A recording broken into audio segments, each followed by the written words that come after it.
कोल्हापूर जिल्हा दूध उत्पादक संघ मर्यादित गोकुळमध्ये मोठा प्रशासकीय भूकंप झाला असून संचालक मंडळाचा कार्यकाळ संपताच राज्य सरकारने थेट हस्तक्षेप करत संघाचा कारभार आपल्या ताब्यात घेतला आहे.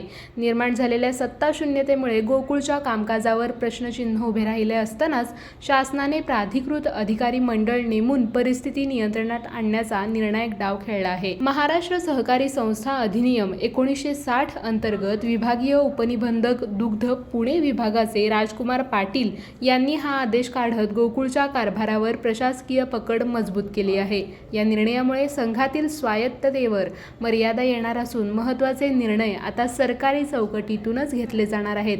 नियुक्त प्राधिकृत अधिकारी मंडळाच्या अध्यक्षपदी साताऱ्याचे जिल्हा उपनिबंधक संजय कुमार विश्वनाथ सुद्रिक यांची नियुक्ती करण्यात आली आहे. त्यांच्यासोबत प्रदीप मालगावे, सुनील धायगुडे, सागर बलकवडे आणि चंद्रकांत परुळेकर यांचा समावेश असलेले पथक संघाचा कारभार पाहणार आहे. हे मंडळ केवळ दैनंदिन कामकाज सांभाळणार असून कोणताही मोठा किंवा धोरणात्मक निर्णय घेण्यासाठी त्यांना शासनाची पूर्व परवानगी घ्यावी लागणार आहे.